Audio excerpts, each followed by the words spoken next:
Today, I actually became a unit in Toilet Tower Defense. So, a few months ago, I did a video called I Became a Unit in Toilet Tower Defense, which was basically just me welding myself to units and making myself invisible so I can technically walk around as a unit. But we never actually added me as a unit, like an actual placeable unit that everyone can get in place until now, because this update, we had the developer crate. I already did a video on the update showing most of the things in the update, but today I am going to be showing you guys my unit and explaining a big secret related to it. So before we get into the video, like and subscribe, because if you don't, I'm going to turn your Playtime Rewards into evil Playtime Rewards, and when you claim it, it takes your coins. So this is the rarest unit in the developer crate. We also have Evan and Pool, but I'm going to be explaining the secret with my unit. And if you didn't watch the end of my video yesterday, which I explained it a little bit, then you will find out right now. We've got a few pool hails down. I think we're doing good for now, but I'm gonna place my unit so you guys can see exactly what I'm talking about. So you see how he has this scythe? Well, every hit he does with the scythe, he gets one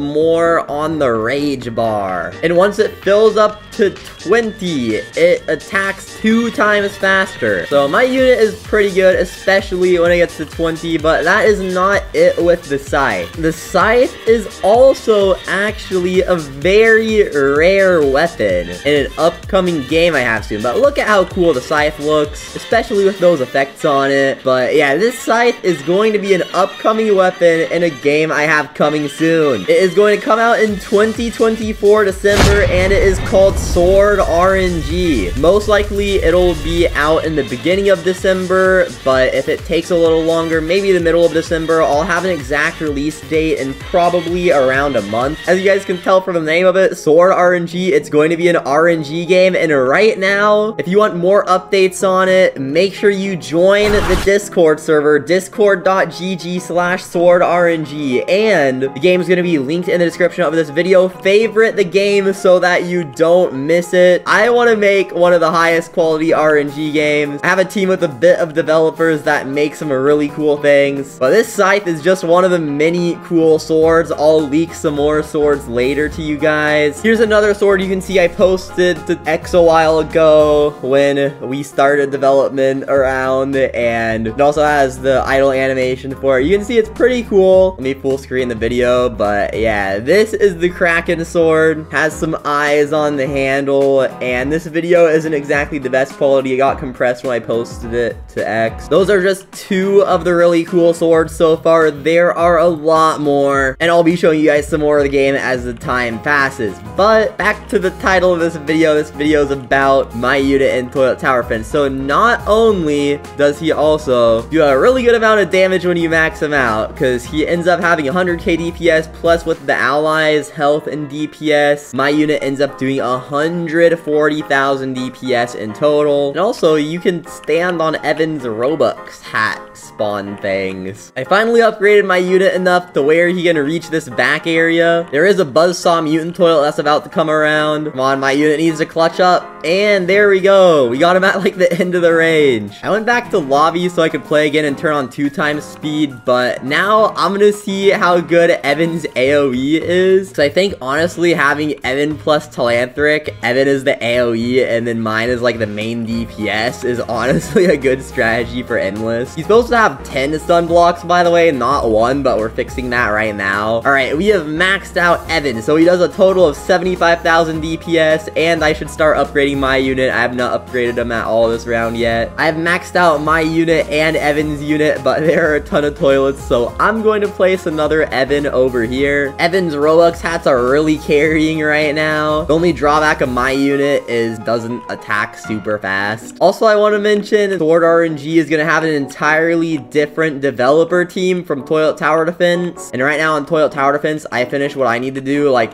as fast as possible, and all my time is spent like waiting on everyone else to finish stuff so that me and the scripters can put it all together in studio. So it isn't gonna affect how much stuff or how fast we update in Toilet Tower Defense at all. I'm gonna place another Telanthric unit. Probably should have brought a Clock Man, and I don't have any boost booster units either right now, so, I have implemented a new strategy. So I kind of replaced Pool Hail with the Sigma Drill Man. We have an Evan at this curve to spawn a ton of Robux hats. DJ TV Man is right here, and DJ TV Man boosts my unit if the unit's, like, base location is where you upgrade them, so I kind of need to upgrade some guys right now. I don't have much stuff upgraded. We need to upgrade the Sigma Drill Man for that AoE damage, and also because the toilets get distracted by him, just like the Mewing TV Man, so... And okay, look at him mewing, though. He needs to go back to doing his animation. Look at that. Look at how Sigma that is. Like, he even has his finger animated when he's mewing. Like, I should probably max out the DJ TV Man, because that's the cheapest way to increase all their DPS by a little more than 50%. Alright, now I can probably turn auto skip back on. We're probably safe. Honestly, one of the best strats could be, like, the best strat with my unit and the Sigma Drill Man might be setting my unit to strongest and just maxing out a ton of Sigma Drill Men, so mine gets all the boss's health down, while the Sigma Drill Man just does AoE to all the mid and weak things. Alright, Evan is now maxed out with his big Robux hats. I'm gonna try to max out this Sigma Drill Man. He's pretty expensive to max out. I also have a golden for the slowing plus time stop ability. I should probably put a second golden down so that I can have one set to last, so I can slow the first and last of stuff. And then probably a third so I can set it to strongest to slow the really strong things. I maxed out everything I have down, so I'm placing a few more Telanthrics. I'll set a couple of them to strongest and leave auto skip on, so with slowing units and a good AoE unit, we're definitely making it a lot farther than last time. We're on wave 74 with auto skip on most of the time. Okay, now that I turned auto skip off, you can see my placements and stuff, but we're definitely doing good. Let's see how far we can get with this strat. I can probably sell my Scientist Drillman soon and place a bit more units. Probably gonna place more Sigmas because I already have like 7-ish Telanthrics. Also, since there's no Telanthric limit, Evans can, like, there's so many Evans that can spawn. I mean, they only have 600k health. That's not as good as some other units. I've placed and maxed out a few more guys. I only have 2 scientists left, but this strategy is definitely looking pretty good. I'm thinking of putting an Evan on the very edge over here. Sell another one of those guys. I gotta put him on the edge of the DJ TV Man's range. There we go. I have maxed out Evan, so there's only one more unit I can place and max out. It'll probably be a Sigma Drill Man, and I'll try to put him at the very front over here, and then we'll have the best possible strategy with these units I have equipped. I don't know if it'll be the best strategy in the game, probably not, but we'll see how far we can get with it. Okay, I found the perfect placement, so every single unit I have placed, all 20 of them, is getting boosted by just this one DJ TV Man. Also, my unit's hitbox was a little broken yesterday when placing, but now it's fine because I have them all placed within this smallish range. Finally finished maxing out the final Sigma Drill Man, so now we just wait.